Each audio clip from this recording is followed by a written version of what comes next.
The rain was cold. So cold it felt like needles against Beatrice's skin, but she didn't care. She'd found him slumped in his wheelchair outside that massive estate in Richmond, Virginia, soaking wet and shivering like a leaf. His so-called girlfriend had left him there, just abandoned him like he was nothing. Hey, can you hear me?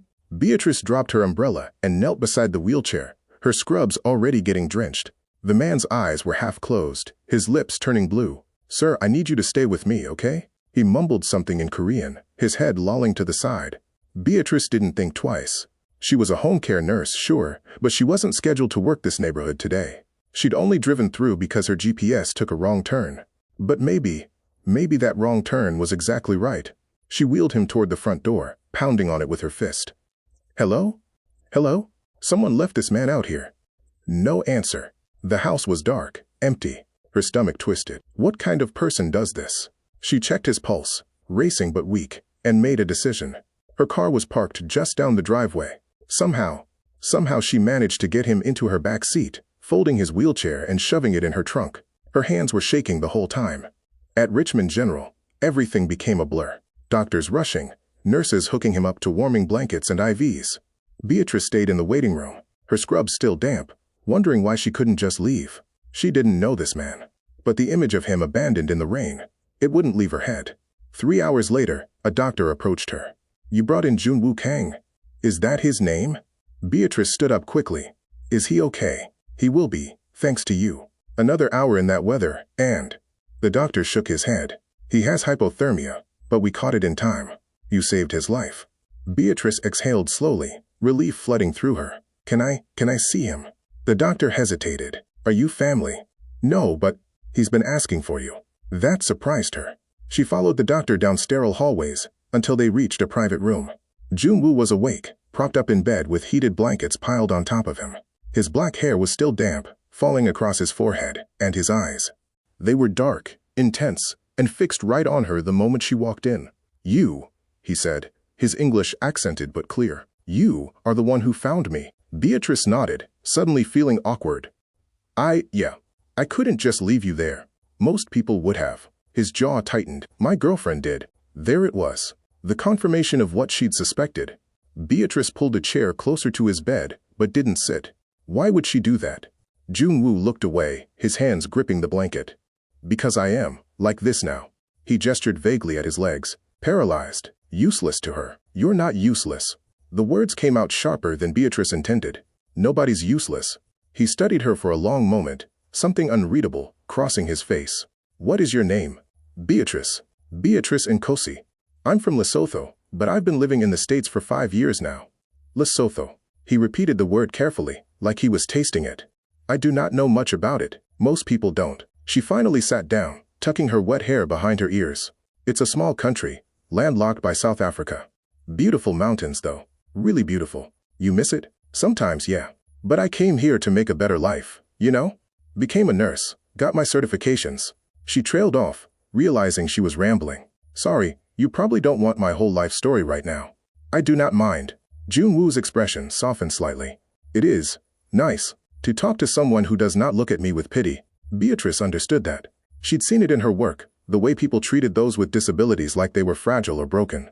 You're going to need care, though. After you leave here, do you have anyone? His face darkened. No. My family. They do not approve of me anymore. And clearly, my girlfriend has made her choice.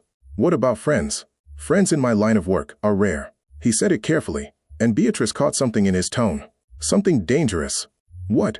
What do you do? She asked slowly. Jun-Woo met her eyes directly. Before my accident, I ran an organization. Imports, exports, protection services. Now, he gestured at his legs again. Now I am nothing. My second in command, Tae Yang. He runs things. My family thinks I should step down completely, disappear. Beatrice's mind raced. Organization, protection services. Oh. This man was connected to something illegal, probably. She should walk away right now, shouldn't she? But when she looked at him, she didn't see a criminal. She saw someone who'd been abandoned, left to die in the rain. I could help you, she heard herself say. Jun-Woo's eyebrows rose. Help me? I'm a nurse. I do home care. You need someone, and I'm between assignments right now. That was a lie. She had 3 clients, but something in her gut said she needed to do this. Just until you get back on your feet, so to speak.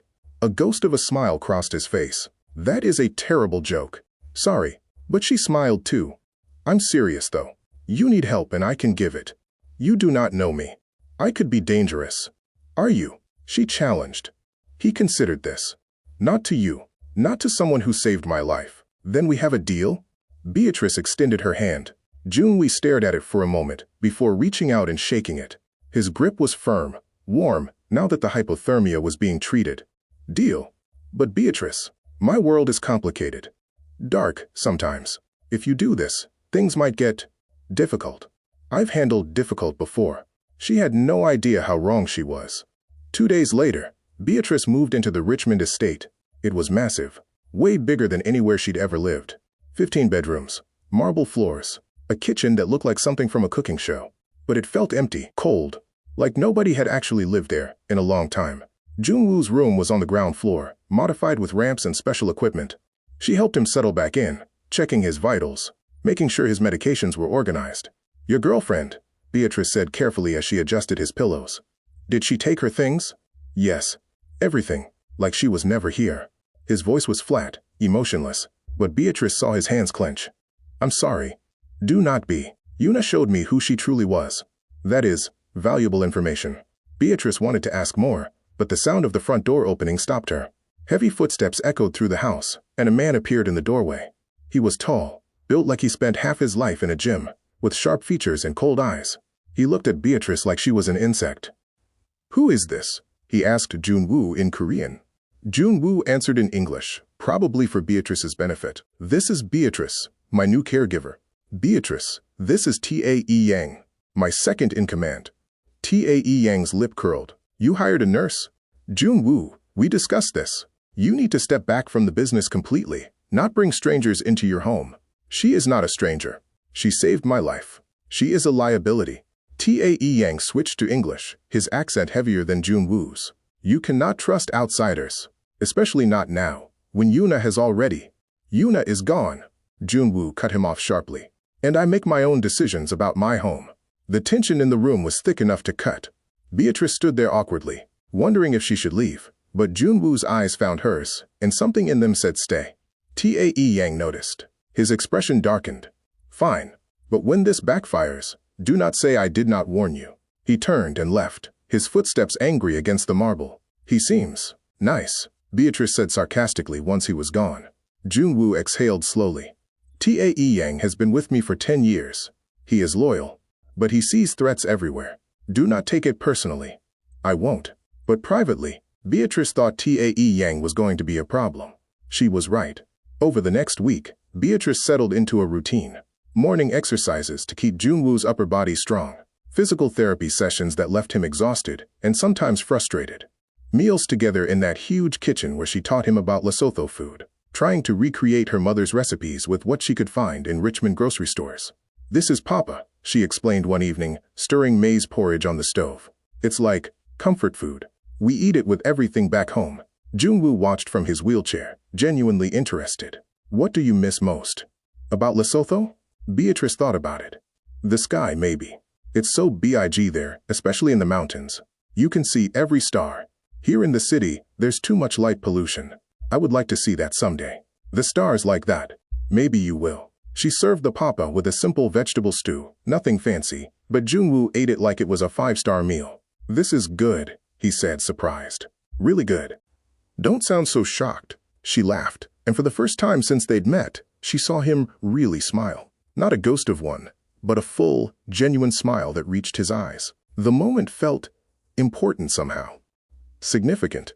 But of course, that's when everything started falling apart. Yuna showed up 3 days later.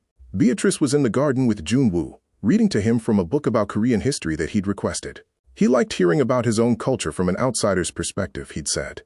Found it interesting. The click of high heels on stone made them both look up. She was beautiful, devastatingly so. Long black hair, perfect makeup, designer clothes that probably cost more than Beatrice's car. Yuna approached with the confidence of someone who'd never been told no in her life. Junwoo, she said, her voice dripping with false sweetness. I have been trying to call you. I blocked your number. His tone was ice. Yuna's eyes flickered to Beatrice, dismissive. Who is this? Someone who did not leave me to die in the rain. That hit its mark. Yuna flinched, but recovered quickly. I made a mistake, okay? I was scared. Seeing you like that, I panicked. But I am here now, and I want to make things right. No. Junwoo's voice was firm. You showed me exactly what I mean to you. Nothing. That is not true. Yuna knelt beside his wheelchair, reaching for his hand. He pulled it away. I love you. I have always loved you. Please, just give me another chance. Beatrice felt like she was intruding on something private. She started to stand, but Junwoo shook his head slightly. Stay. Yuna, you left because I cannot walk. Because I am not the man you fell in love with anymore. That has not changed. I will never walk again. So why are you really here? Yuna's mask slipped for just a second, and Beatrice saw something calculating in her eyes. Your family contacted me. They said if we got back together, if I helped you through this difficult time, they would reinstate your position. Give you back control of the business. There it was. The truth. Junwoo laughed, but it was bitter. So my mother sent you. Of course. This is not about love. This is about image. About the family not wanting people to think their son was abandoned. Is that so wrong? Yuna stood up, her voice sharp now. You need me, Junwoo. Your family will not support you without me. The business will not respect you. You will have nothing. I have my dignity. And what will you do with dignity? Sit in this house with your nurse? Yuna spat the word like it was an insult, glaring at Beatrice. Is that what you have become? Relying on strangers? Beatrice had heard enough. She stood up, meeting Yuna's glare with her own. Maybe he prefers strangers to people who leave him to die.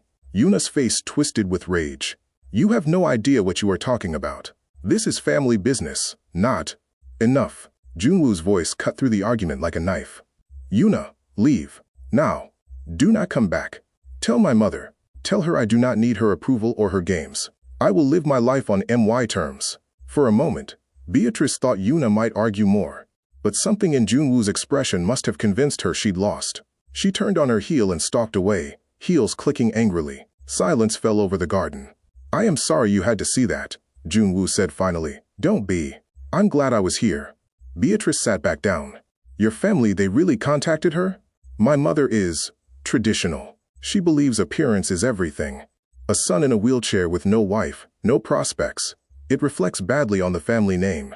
He said it matter-of-factly, but Beatrice heard the hurt underneath. That's garbage. He looked at her, surprised. What?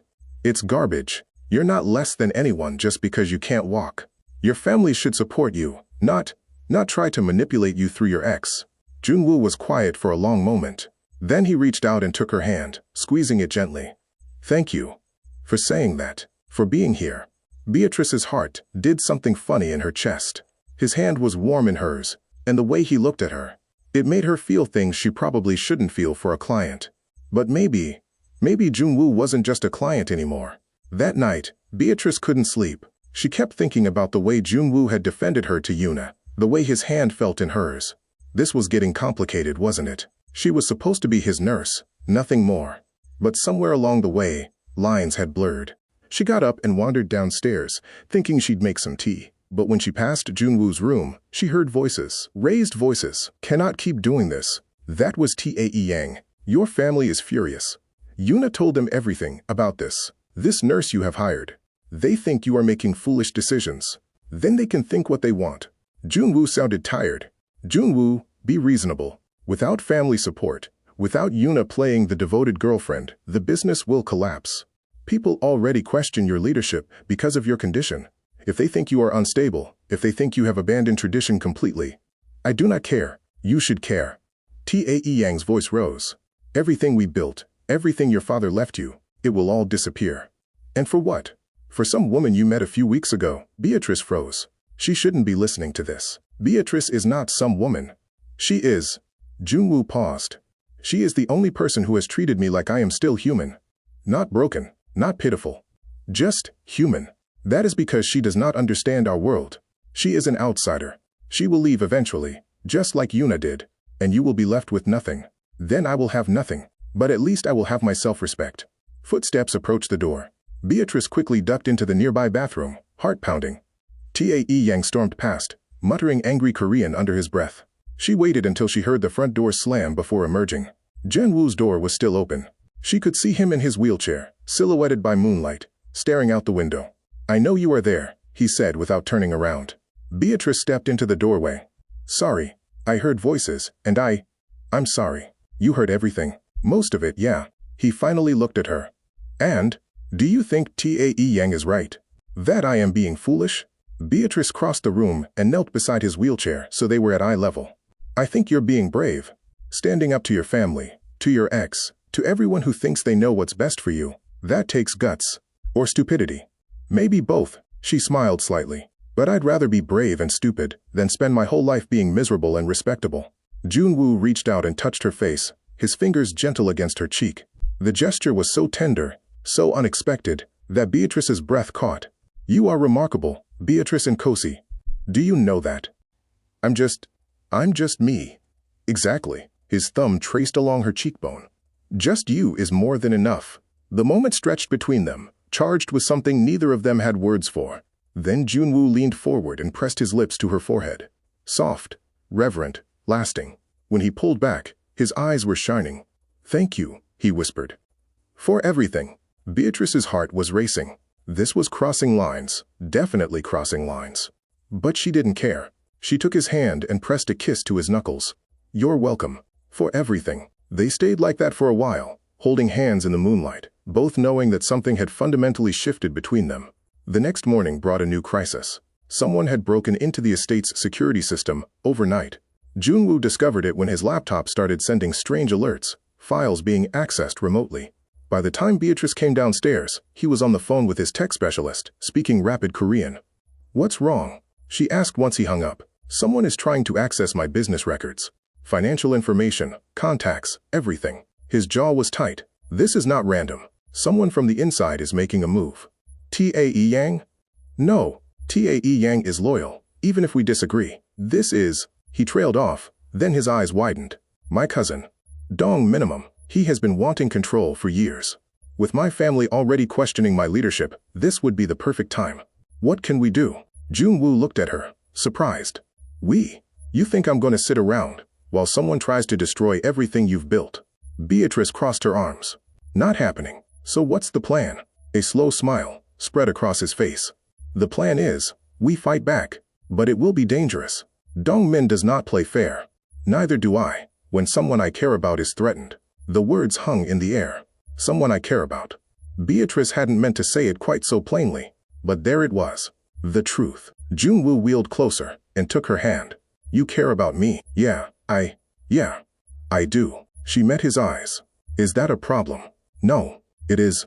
It is the best thing anyone has said to me in a very long time." He lifted her hand and kissed the back of it, gentle and deliberate. "I care about you too, Beatrice, more than I probably should." "Should doesn't matter anymore, does it?" She smiled. "We're way past should." "Way past," he agreed. The moment was interrupted by Tae Yang, bursting through the front door, his face urgent. "Jun-Woo, we have a problem. Dong Min called an emergency meeting. He is telling everyone that you are unfit to lead, that your personal situation has clouded your judgment. He is making a play for leadership." "When is this meeting?" "Tonight, at the Davenport building." Tae Yang paused. "You could ignore it. Stay here, let him make his move without opposition." "No." Jun-Woo's voice was steel. "I will be there, and Dong Min will learn that I am not finished yet." Tae Yang looked uncertain. "Are you sure? The optics of you arriving in a wheelchair will show that I am still standing, even if I cannot walk." Jun-Woo cut him off. "Arrange transportation. And Tae Yang, make sure security is tight. I do not trust Dong Min not to try something drastic." After Tae Yang left, Beatrice turned to Jun-Woo. "I'm coming with you." "Absolutely not." "Yes, I am," she said firmly. "You need someone there who has your back. Someone who isn't part of all this family drama." "That's me." "Beatrice, these people are dangerous. If something goes wrong, then we handle it together." She knelt beside his wheelchair. "You said I'm remarkable, remember?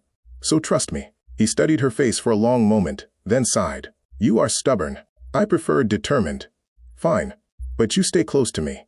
And if I tell you to leave, you leave.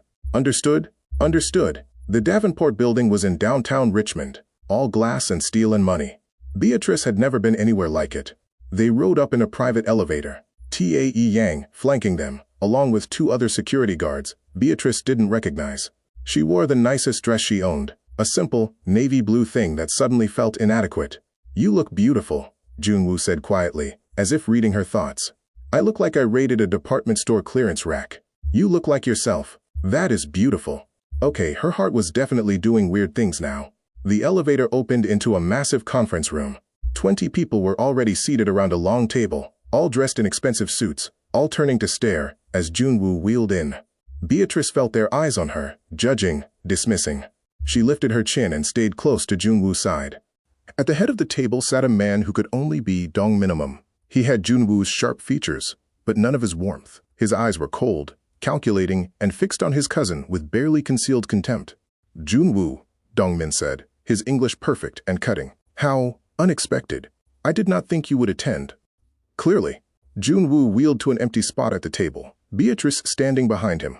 "Shall we begin? Or were you hoping to conduct this meeting without the actual leader of this organization?" Murmurs rippled around the table. Dongmin's smile tightened. "Of course not, but we must discuss the future of our operations. Recent events have made it clear that changes need to be made." "What events?" Junwoo asked coolly. "Your accident, your inability to physically oversee operations, your decision to isolate yourself with—" Dongmin's eyes flicked to Beatrice with disdain. "Outsiders. The family is concerned, Junwoo. We need strong leadership, not someone who has given up." "I have not given up, really, because from where I sit, you have abandoned everything. Your responsibilities, your commitments, even your relationship with Yuna. You are not the man father trained to lead us." The room fell silent. Beatrice could feel the tension building, see the way people were watching Junwoo, waiting to see if he would crumble. He didn't. "You are right," Junwoo said calmly. "I am not the same man. That man would have stayed in a toxic relationship for appearance. That man would have let his disability define him. That man would have let people like you manipulate him into giving up his power." He leaned forward. "But I am better now. Stronger. Because I have learned what actually matters." "And what is that?" Dongman sneered. "Love? Compassion? This is business, cousin. We do not have room for your newfound sentimentality. We do not have room for your greed either." Junwoo's voice sharpened. "I know about the shipments you have been skimming from. The deals you made behind my back. The way you tried to hack into my files last night." Dongman's face paled. "I do not know what you are talking about. Do not insult my intelligence." Junwoo gestured to Tae Yang, who placed a tablet on the table. "This is every transaction, every unauthorized access, every LIE you have told in the past 6 months. I have been watching you, Dong Minimum, waiting to see how far you would go." The room erupted. People started talking at once, some defending Dong Min, others demanding answers. Beatrice watched it all unfold, amazed. Junwoo had known. He'd let Dongmin think he was weak, vulnerable, when really he'd been gathering evidence the whole time. "This proves nothing," Dongmin shouted over the chaos. "You are desperate, making up lies to hold on to power you can no longer handle." "Then let us vote," Junwoo said calmly. "Right now, everyone here, vote on who should lead. Me or Dong Minimum. Simple majority wins." That silenced the room. Dongmin looked trapped. If he refused, he looked weak. If he agreed and lost, he was finished. "Fine," Dongmin said through gritted teeth. "Let us vote." Tae Yang distributed paper ballots. Beatrice's heart pounded as she watched people write, fold, pass their votes to the center of the table. This was it. Everything Junwoo had worked for, his entire legacy, coming down to a stack of paper. The counting felt like it took forever. Finally, Tae Yang looked up. Junwoo, 15 votes. Dong Minimum, 4 votes. 1 abstention. Relief crashed over Beatrice like a wave. Junwoo had won. He'd actually won. But Dongmin wasn't done. "This is not over," he hissed, standing up abruptly. "You think you have won. You think your little nurse and your inspiring speech change anything. You are weak, Junwoo, and weakness has no place in this family. Then perhaps you do not belong in this family." Junwoo's voice was ice. "You are removed from all operations, effective immediately." Tae Yang, escort him out. Dongmin looked like he wanted to lunge across the table, but Tae Yang and the security guards moved forward. After a tense moment, Dongmin spun on his heel and stormed out, slamming the door hard enough to rattle the windows. The meeting dispersed quickly after that, people congratulating Junwoo, shooting curious looks at Beatrice. She stayed quiet, letting him handle the politics. But when they were finally alone in the elevator heading back down, she let out a long breath. That was intense. Jun-woo laughed, the sound genuine and relieved. That is one word for it. He reached for her hand. Thank you for being there. I didn't do anything. You did. You stood with me. That meant everything. The elevator reached the ground floor, but before the doors opened, Jun-woo pulled her closer and pressed a kiss to her forehead, lingering. You are amazing. You're pretty amazing yourself. She squeezed his hand as the doors slid open. They drove back to the estate in comfortable silence, but Beatrice could sense something had shifted. They'd crossed another line tonight, moved from nurse and patient to something else. Something deeper. The next few weeks were surprisingly peaceful. With Dongmin gone and his family backing off, Jun-woo seemed lighter. He smiled more, laughed at Beatrice's terrible jokes, started talking about the future instead of dwelling on the past. They fell into new routines. Morning exercises followed by breakfast on the terrace, where Jun-woo taught Beatrice basic Korean phrases and she taught him Sesotho. Afternoons spent reading or watching movies, evenings playing board games that always ended in playful arguments about who was actually winning. You are cheating, Jun-woo accused one night over Scrabble. I am not. Chi is a real word. It is 2 letters. It's still valid. Beatrice was laughing so hard she could barely breathe. You're just mad because I'm beating you. You are not beating me. This game is clearly rigged. Oh, poor baby. Want me to let you win? I do not need you to let me do anything. But he was grinning. Fine. You win this round. But tomorrow, we play chess. And then we will see who is the champion. You're on. These moments. These simple, perfect moments, they were everything. Beatrice found herself falling for Jun-woo in 1,000 small ways.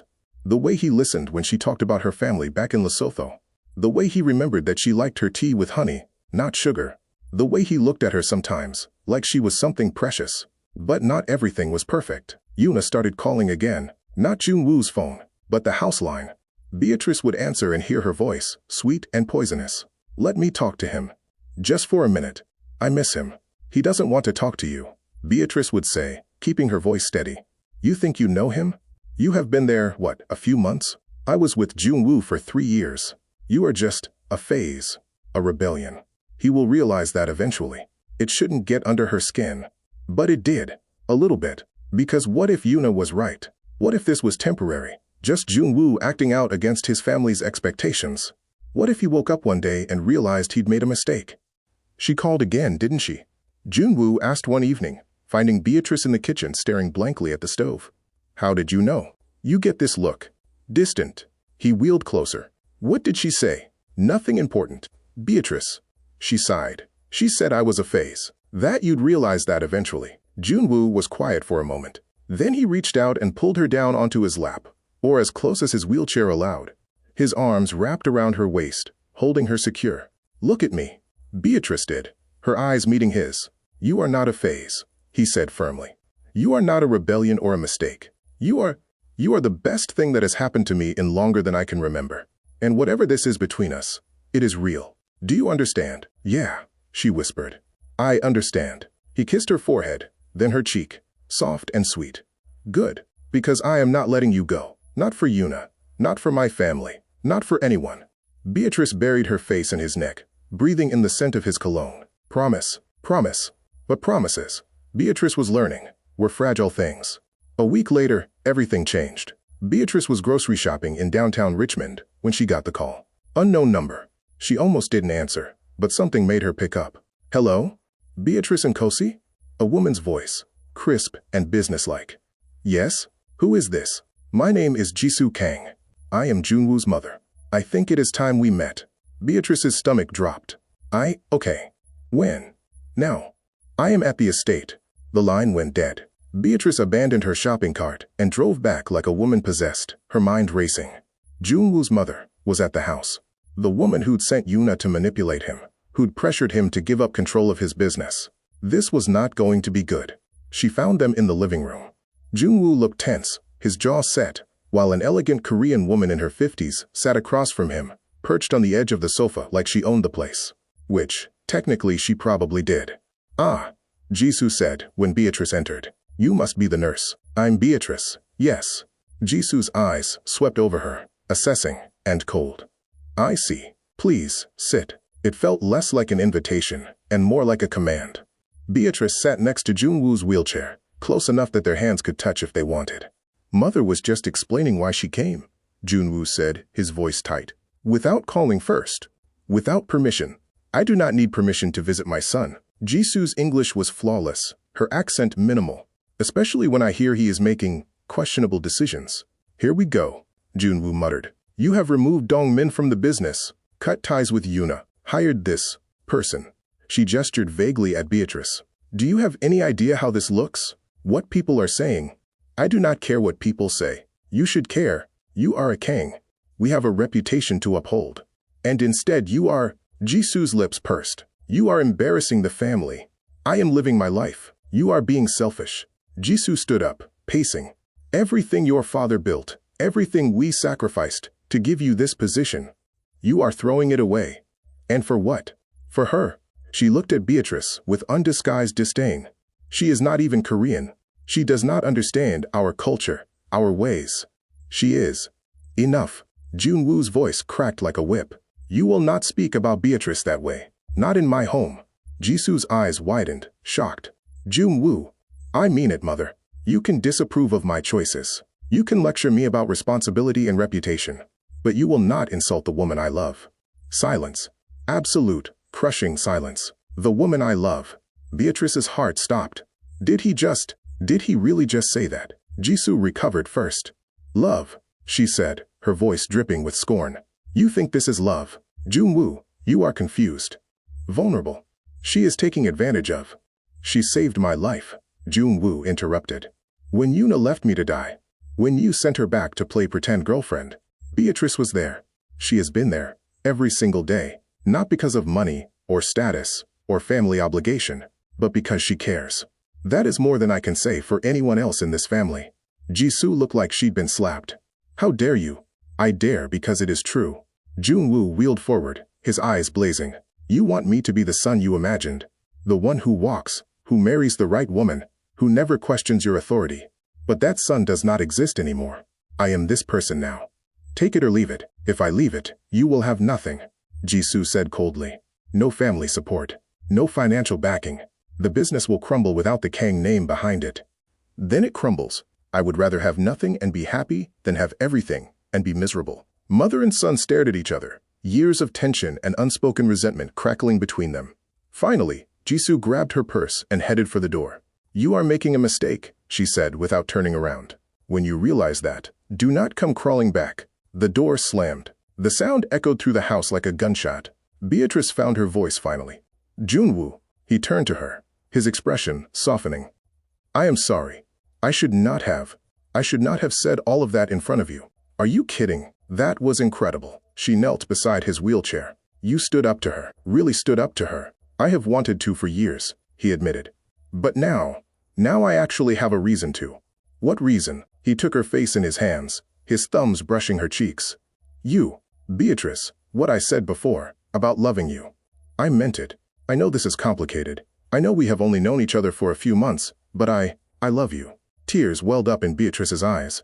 I love you too. He pulled her close and kissed her forehead, then each of her cheeks, gentle and reverent. Thank you, for everything, for saving me, for staying, for making me want to actually live again. You don't have to thank me. She rested her forehead against his. I'd choose you a million times over. They stayed like that for a long time, wrapped in each other, the world outside temporarily forgotten. But the world had a way of intruding. The next morning, Beatrice woke to chaos. Her phone was blowing up with messages from numbers she didn't recognize, all of them variations of the same thing, threatening texts. Pictures of her outside the grocery store, her car, the estate. Someone was watching her. She ran to find Junwoo, her hands shaking. He was in his office, already on the phone, his face dark with anger. When he saw her expression, he hung up immediately. What happened? She showed him her phone. His jaw clenched as he scrolled through the messages. Dong minimum. This has his signature all over it. What do we do? We handle it. He made a call, speaking rapid Korean. Within an hour, TAE Yang arrived with a security team. They swept the estate, installed new cameras, assigned Beatrice a personal bodyguard named Subin, who looked like she could break someone in half without trying. This is insane, Beatrice said, watching them work. I'm just a nurse. Why would anyone target me? Because you are important to me, Junwoo said simply.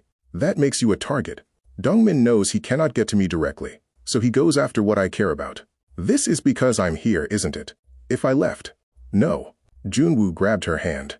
Do not even think that. You leaving would not solve anything. It would only give Dongmin what he wants, to isolate me, to make me weak. We face this together.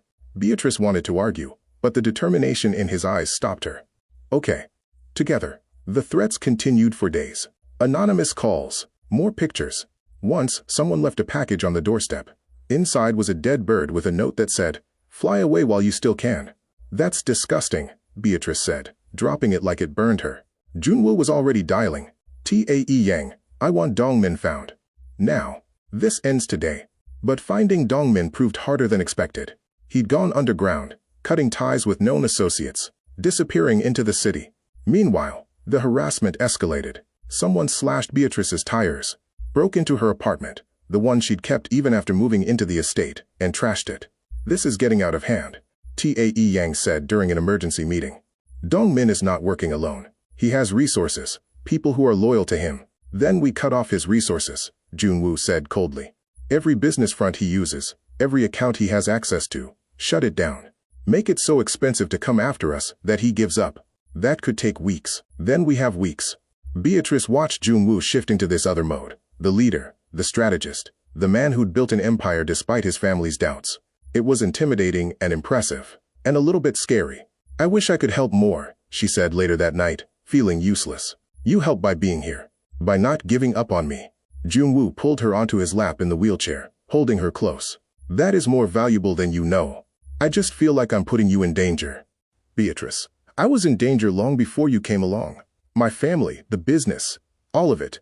It has always been complicated, dangerous, even. You did not cause this." "But maybe." He silenced her with a kiss to her forehead. "No maybes. No doubts. We are in this together, remember?" "Together," she agreed, leaning into him. 3 days later, Tae Yang finally tracked Dongmin to a warehouse in Petersburg, about half an hour south of Richmond. Junwoo wanted to confront him immediately, but Tae Yang advised caution. He might be armed. He might have people with him. "We should involve the police." "No police," Junwoo said firmly. "This is family business. We handle it ourselves. Then at least bring backup. Do not go in alone." In the end, they brought a small team. Tae Yang, Subin, 2 other guards Beatrice didn't know, and Beatrice herself, despite Junwoo's protests. "You cannot keep me away from this," she insisted. "Not when it's about me too." He finally agreed, but made her promise to stay in the car with Subin, unless absolutely necessary. The warehouse was decrepit, windows boarded up, surrounded by overgrown weeds. It looked abandoned, but Tae Yang's sources swore Dongmin was inside. They approached cautiously, Junwoo's wheelchair making soft sounds against the gravel. "Dongmin," Junwoo called out. "I know you are here. Come out. Let us end this." Silence. Then, slowly, the warehouse door creaked open. Dongmin emerged, looking disheveled and angry. He wasn't alone. 3 men flanked him, all of them looking dangerous. "So you found me," Dongmin said. "Congratulations, cousin. What now? You think you can intimidate me into backing down?" "I think you will back down because you have no other choice," Junwoo said calmly. "I have frozen every account you have. Shut down every operation you ran behind my back. You are finished, Dong minimum." "Accepted." "Finished?" Dongmin laughed, but it was bitter. "I am finished because of you, because you are too stubborn to admit you are not fit to lead anymore. All of this chaos, it is because you cannot let go. No, this chaos is because you are greedy and cruel. You wanted power, but you did not want to earn it. So you attacked someone innocent to get to me. That is not leadership. That is cowardice." Dongmin's face twisted. "You want to talk about cowardice? You are the one hiding behind your nurse, using her as a shield. If you were any kind of man, you would handle this yourself, but you cannot because you are." "Do not finish that sentence." Junwoo's voice dropped dangerously low. "I may be in a wheelchair, but I am still more of a man than you will ever be." Something snapped in Dongmin's expression. He lunged forward, pulling a knife from his jacket. Everything happened too fast. Tae Yang moved to intercept, but Dongmin was faster. He got past, heading straight for Junwoo. Beatrice didn't think. She threw open the car door and ran, putting herself between Dongmin and Junwoo. The knife slashed through the air. She felt it graze her arm, hot and sharp. Then Subian tackled Dongmin from the side, slamming him to the ground. "Beatrice!" Junwoo's voice was panicked. Beatrice. She looked down at her arm. Blood was seeping through her sleeve, but it didn't feel that bad. Maybe shock, probably. I'm okay. I'm okay. Junwoo grabbed her good arm and pulled her down, inspecting the cut. You are not okay. You are bleeding. Why did you do that? Why did you put yourself in danger? Because I love you, you idiot. Tears were streaming down her face now. Because I wasn't going to let him hurt you. I am in a wheelchair. I cannot protect you if you do things like this. I don't need you to protect me. I need you to be alive. They were both crying now, holding each other while Tae Yang and Subin restrained Dong Minimum. The warehouse area filled with noise. Sirens approaching. Apparently someone had called the police. But all Beatrice could focus on was Junwoo's face. The way he was looking at her like she was the most precious thing in the world. Promise me, he said fiercely. Promise me you will never do something that stupid again. I can't promise that. Beatrice, I can't, because if it means keeping you safe, I'd do it 1,000 times over. She cupped his face with her uninjured hand. That's what love is, Junwoo. It's choosing each other, even when it's dangerous, even when it's scary. He pulled her close, pressing kisses to her forehead, her cheeks, her hair. You are going to give me a heart attack one day. Probably. She laughed through her tears, but at least we'll be together. The police arrived. Statements were taken. Dongmin was arrested for assault, along with his accomplices. Beatrice's arm was bandaged by paramedics. It wasn't as bad as it looked, just a shallow cut that would heal fine. Through it all, Junwoo never let go of her hand. Back at the estate, Tae Yang made them tea, while Subin stood guard outside. The adrenaline was wearing off, leaving Beatrice exhausted and shaky. That was the stupidest thing I have ever done, she admitted. Yes, it was, Junwoo agreed. Then he smiled. It was also the bravest. You saved my life. Again, guess we're even now. I do not think it works like that.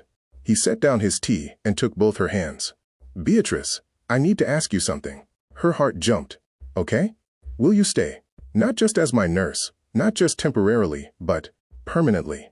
Will you build a life with me, here, in Richmond, or wherever you want? I do not care about the location. I just care about being with you. Beatrice's vision blurred with fresh tears. Are you asking me to move in?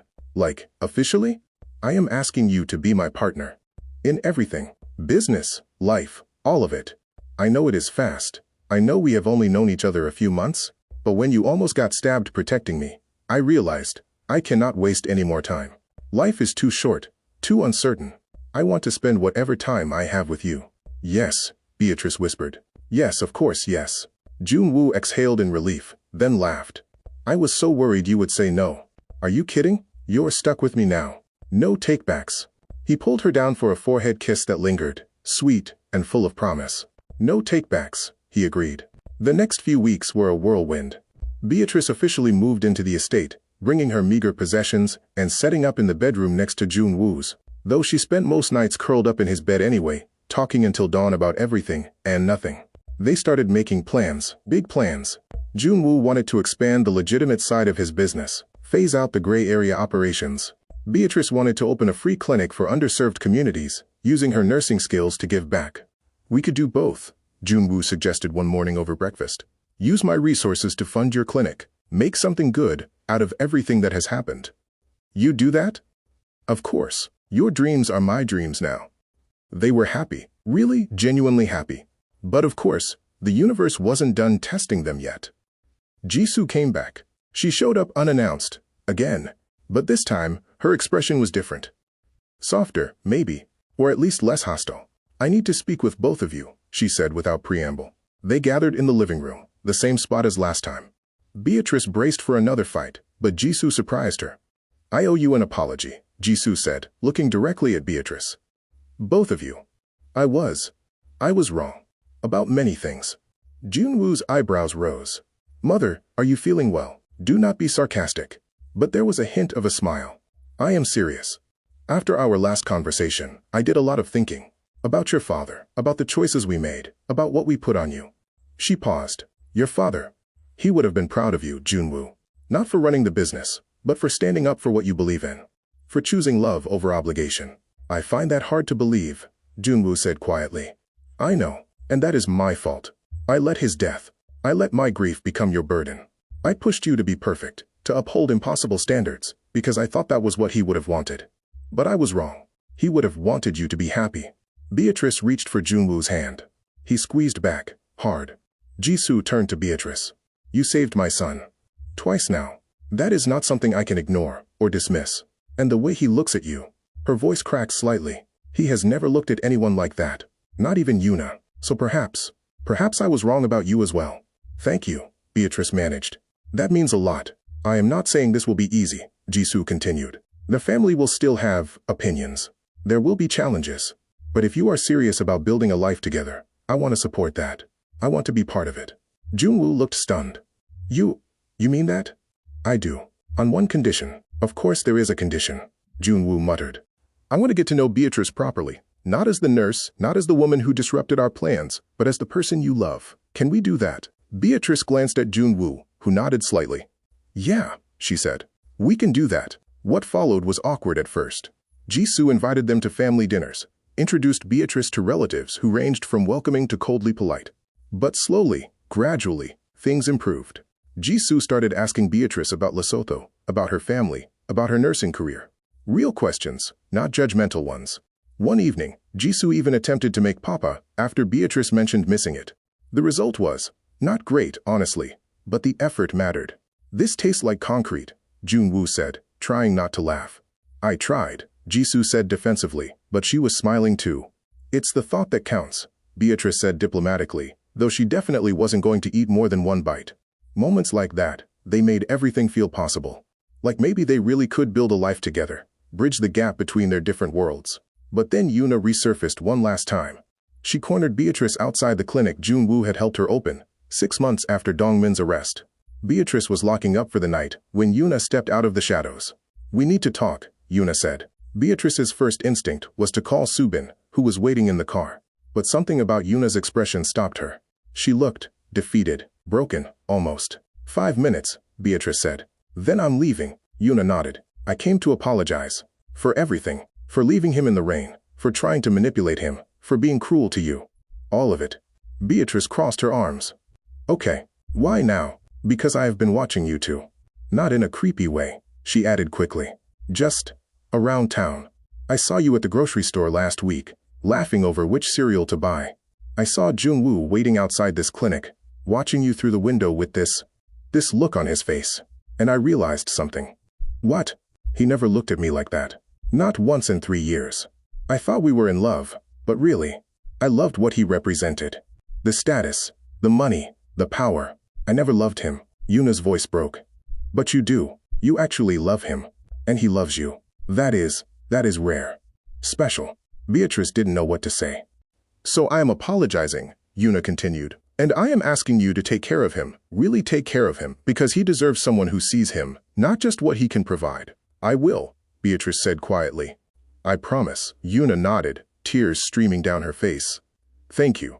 And Beatrice? I am sorry. For all of it. She walked away before Beatrice could respond, disappearing into the evening crowd. Beatrice stood there for a long moment, processing. Then she got in the car and went home, to Junwoo, to the life they were building together. A year passed. Then another. Life settled into a beautiful, chaotic rhythm. The clinic thrived, serving hundreds of patients who couldn't afford traditional healthcare. Junwoo successfully transitioned most of his business to legitimate operations, import-export without the gray area parts. He and Tae Yang even started a non-profit that provided job training for people with disabilities. Beatrice and Jisoo's relationship evolved from tense tolerance to genuine affection. They had weekly tea dates where Jisoo taught Beatrice about Korean traditions, and Beatrice shared stories about Lesotho. Jisoo even started learning Sesotho, though her pronunciation was terrible. How do you say this? Jisoo asked one afternoon, squinting at Beatrice's handwriting. Kotso. It means peace, Kotso. Close enough. Beatrice grinned. You're getting better. I am terrible, and we both know it. But Jisoo was smiling. Thank you for being patient with me. I know I was not welcoming at first. You're here now, that's what matters. Life was good, really truly good. But Beatrice couldn't shake the feeling that something was missing. Not between her and Junwoo. That was perfect. But something else. Something she couldn't quite name. The answer came on a rainy Tuesday morning. Ironic, considering how their story started. Beatrice woke up feeling nauseous.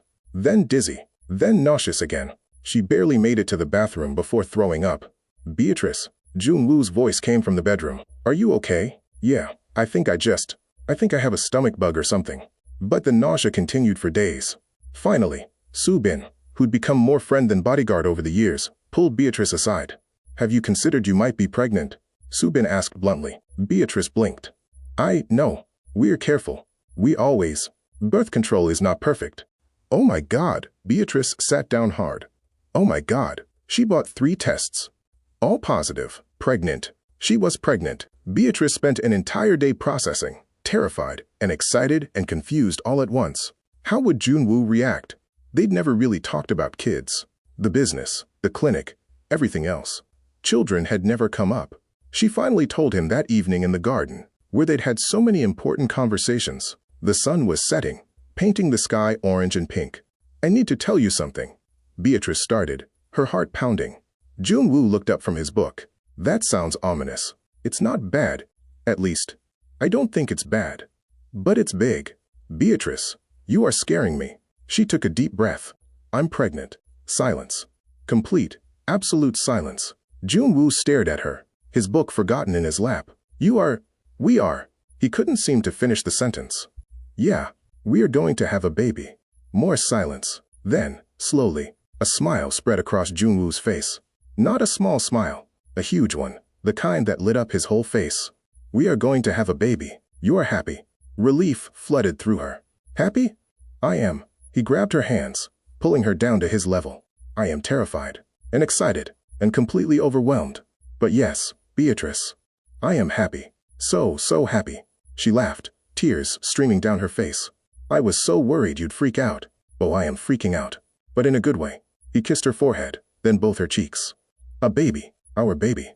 I cannot believe it. Neither can I, honestly. They sat there for a long time, talking about the future, names they liked, how to baby-proof the estate, whether they were ready for this huge, terrifying, wonderful change. I never thought I would have children, Junwoo admitted quietly. After my accident, I thought that part of my life was over, that I would never have a family of my own. Well, surprise. You're gonna be a dad, the best dad, he promised. Our child will never doubt that they are loved, wanted, valued exactly as they are. Beatrice believed him, because if there was one thing Junwoo knew how to do, it was love completely and fiercely. Jisoo cried when they told her. Actual tears, which Beatrice had never seen before. I am going to be a grandmother. Oh, I need to start preparing. There is so much to do. She immediately went into planning mode, buying baby clothes and furniture and approximately 1,000 books on parenting. Tae Yang quietly started modifying the estate to be more accessible for a child. Subin took about 50 self-defense classes specifically focused on protecting children. Everyone was excited. Everyone was supportive. It was almost perfect. Almost. The complications started in Beatrice's second trimester. High blood pressure, protein in her urine. The doctors diagnosed preeclampsia. Not severe yet, but something to watch carefully. I need you to rest, her OB said firmly. No working. Limited stress, lots of monitoring. But the clinic will survive without you for a few months. Your health and your baby's health come first. Beatrice hated it. Hated being sidelined. Hated feeling weak and helpless. But Junwoo was relentless about making sure she followed doctor's orders. No arguments, he said when she tried to sneak out to the clinic one morning. You are staying in bed. I'm bored. Then I will entertain you. He proceeded to read to her from terrible romance novels he'd found in the library, doing ridiculous voices for all the characters, until she was laughing so hard, her sides hurt. You're ridiculous, she said, gasping for breath. I am dedicated. He kissed her hand. Whatever it takes to keep you and our baby safe. The preeclampsia stabilized with bed rest and medication. But at 34 weeks, Beatrice woke up with blinding pain in her head. Vision blurring. Junwoo took one look at her and called 911. We need to deliver now, the doctor said at the hospital. The preeclampsia is getting worse. It is not safe to wait. But it is too early, Junwoo said, his face pale. The baby will be fine. 34 weeks is early, but we have an excellent NICU. The risk of continuing the pregnancy is too high. Everything became a blur after that. Beatrice was prepped for an emergency C-section. Junwoo held her hand the entire time, whispering reassurances even though she could see how scared he was. I love you, he kept saying. I love you so much. You are going to be okay. Both of you. The surgery felt like it lasted forever, and no time at all. Then suddenly, there was crying. Loud, angry, beautiful crying. It is a girl, the doctor announced, holding up a tiny, perfect baby covered in vernix and blood and absolutely stunning. Beatrice sobbed. Junwoo sobbed. The baby kept crying, protesting this strange new world she'd been thrust into. They named her Naledi, Star, and Sesotho because she was the brightest thing in their universe. Naledi spent 2 weeks in the NICU, growing stronger. Beatrice and Junwoo barely left the hospital, taking turns holding her, talking to her, singing to her. Jisoo visited every single day, bringing food and encouragement and an endless supply of impossibly tiny baby clothes. "She has your nose," Jisoo told Beatrice one afternoon, watching Naledi sleep in her incubator. "She has Junwoo's chin," Beatrice countered. "She is perfect," Junwoo said, his finger gentle against Naledi's tiny hand. "That is all that matters." When they finally brought Naledi home, the estate transformed. Suddenly, there were baby swings and changing tables, and so many diapers. Tae Yang baby-proofed everything within an inch of its life. Subin insisted on running background checks on every pediatrician in Richmond. "You are all insane," Beatrice said, but she was laughing. "We are protective," Jisoo corrected. "There is a difference. Life with a newborn was chaos. Beautiful, exhausting chaos." Naledi had Junwoo's temper and Beatrice's stubbornness, which made for some very long nights. But when Beatrice watched Junwoo hold their daughter, singing Korean lullabies his mother had taught him, her heart felt so full it might burst. "You are an amazing father," she told him one night, both of them half asleep, while Naledi finally dozed in her bassinet. "I am trying," Junwoo said. "I never had a good example. My father was always busy, always distant. I want to be present for Naledi, to actually know her, not just provide for her. You already are. She loves you so much. She loves you." He reached across the space between them and took Beatrice's hand. "We are a family now. A real, messy, beautiful family." Beatrice squeezed back. "Yeah, we really are." Months passed. Naledi grew from a tiny, fragile thing into a chubby, laughing baby who loved to grab anything within reach. She had Beatrice's brown eyes and Junwoo's black hair, and her smile could light up any room. On Naledi's first birthday, they threw a party that was probably too elaborate for a 1-year-old who wouldn't remember it. But Jisoo insisted, and honestly, it was more for the adults anyway. The estate filled with family. Some from Junwoo's side, some from Beatrice's. Her parents had flown in from Lesotho, finally getting to meet their granddaughter, and the man their daughter had chosen. "He is good to you?" Beatrice's mother asked in Sesotho, watching Junwoo play with Naledi across the room. "The best, madame. He is everything I never knew I needed." "Then we are happy. Even if he cannot walk, his heart can run." Her mother smiled. "That is what matters." Beatrice's father was less verbose, but he pulled Junwoo aside and said something in broken English that made Junwoo's eyes water. Later, Junwoo told Beatrice what it was. He said, "Thank you for loving you the way you deserve to be loved, and for giving him a beautiful granddaughter." "Oh, that's really sweet. Your family is wonderful," Junwoo said. "Completely overwhelming, but wonderful. That's families for you." Beatrice kissed his cheek. Overwhelming and wonderful, all at once. As the party wound down and Naledi finally crashed from sugar and excitement, Beatrice found herself on the terrace with Junwoo, the same terrace where they'd shared so many moments over the years. "Do you ever think about that night?" she asked. "When I found you?" "All the time," Junwoo admitted. "It feels like another lifetime. Like that was a different person. You've changed a lot. We both have." He pulled her onto his lap, carefully arranging them so they were comfortable. "I was so angry back then. At my body, at my situation, at everything. I thought my life was over. And now I know it was just beginning." He wrapped his arms around her waist. "Everything I have. The clinic, our family, actual happiness. None of it would exist if you had not found me. If you had not chosen to save me, to stay, to love me. I'd choose you again," Beatrice said quietly. "In every lifetime, in every universe. I'd always choose you." Junwoo kissed her forehead, lingering. "I love you, Beatrice and Cozy Kang."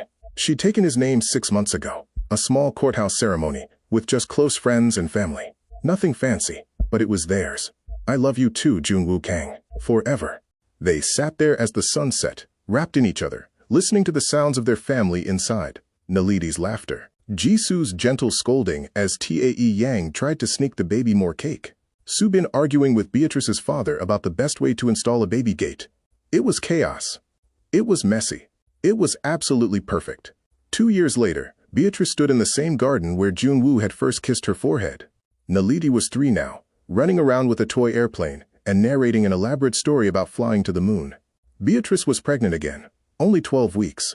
But they'd told family already because keeping secrets in the Kang household was impossible. Another girl, Jisoo predicted, watching the lady play. I can feel it. It could be a boy, Junwoo countered. Trust me, it is another girl. The Kang family finally has daughters again, after generations of sons. The ancestors are celebrating. Beatrice laughed. Jisoo had become increasingly superstitious about family and fortune, insisting on traditional ceremonies and blessings. It was sweet, in a slightly overwhelming way. Whatever it is, they'll be loved, Beatrice said. That's all that matters. Speaking of love, Junwoo wheeled closer, something secretive in his expression. I have something for you. It's not my birthday. I do not need an excuse to give my wife a gift. He handed her a small box, wrapped in simple paper. Inside was a necklace, delicate gold chain with 2 stars hanging from it. One large, one small. For you and Naledi, Junwoo explained. The stars that guide me home. Beatrice's eyes filled with tears.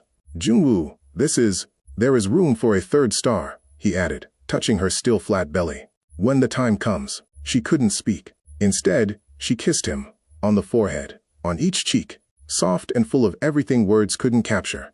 Thank you, she finally whispered. For this, for everything, for choosing life, choosing us, choosing to be happy. Thank you, Junwoo countered, for saving me. In every way, a person can be saved. Naledi ran over, demanding attention. Appa, Oma, watch me fly. She demonstrated her airplane technique, which involved a lot of running and dubious physics. But they watched, applauding and encouraging, 2 people who'd found each other in the rain and built something unshakable. Years continued to pass. Their 2nd daughter, Thula, quiet in Zulu, though she was anything but quiet, joined the family. Then, surprisingly, a son, Minho. Jisoo's prediction had been wrong about the 3rd child, but she loved him just as fiercely as the girls. The clinic expanded into 3 locations. Junwoo's business became completely legitimate, even winning awards for ethical practices. They traveled sometimes, showing the kids both Korea and Lesotho, teaching them about both their cultures. Naledi grew up bilingual and bold, determined to become a doctor like her mother. Thula wanted to be a pilot, specifically so she could fly to the moon like her toy airplane. Minho was still too young to have decided, but he loved books and music, and seemed content to explore everything. Through it all, Beatrice and Junwoo held on to each other. Some days were hard. Junwoo's health had challenges, chronic pain, complications from sitting for long periods. Beatrice dealt with the lingering effects of preeclampsia, careful monitoring with each pregnancy. But they handled it. Together. On their 10th anniversary, Junwoo surprised her with a trip. Just the 2 of them, leaving the kids with Jisoo and Tae Yang, who'd basically become co-grandparents at this point. Where are we going? Beatrice asked, as they drove out of Richmond. You will see. He took her to the mountains of Virginia, to a cabin with huge windows that looked out over the valley. At night, the stars were everywhere. Just like Beatrice had described Lesotho all those years ago. You remembered, she breathed, standing on the deck and looking up. Of course I remembered. You said you missed seeing all the stars. So I found you some. They stayed up all night, wrapped in blankets, talking, and laughing and remembering. All the twists and turns that had brought them here. Yuna's betrayal. Dong Min's attacks. The struggles with family acceptance. The health scares, and the triumphs, and everything in between. If you could go back, Junwoo asked, as dawn started to break. To that night I was left in the rain. Would you still save me? Knowing everything that would happen, Beatrice didn't even hesitate. Yes. 1,000 times yes. Because this. She gestured at the mountains, the stars fading into daylight, the life they'd built. This is worth everything. Junwoo pulled her close, kissing her forehead like he'd done 1,000 times before. I love you, Beatrice. Thank you for saving my life, and thank you for letting me save yours too. You saved mine? Of course. You were working yourself to death back then, taking care of everyone but yourself. You needed someone to take care of you, to remind you that you matter, that you deserve happiness too. She'd never thought about it that way. But maybe he was right. Maybe they'd saved each other. So what now? Beatrice asked as the sun rose fully, painting the sky in oranges and golds. Now we go home. To our kids, our family, our messy, beautiful life. And after that? After that, Junwoo smiled. We keep choosing each other. Every single day. For the rest of our lives. Deal, Beatrice said, kissing him softly on the forehead. For the rest of our lives. And they did. So there you have it. A love story that started in the rain and bloomed into something beautiful. If you enjoyed this journey, drop a comment with your favorite moment, and make sure you hit that subscribe button for more stories like this. Thanks for riding along with Beatrice and Junwoo. Catch you in the next one.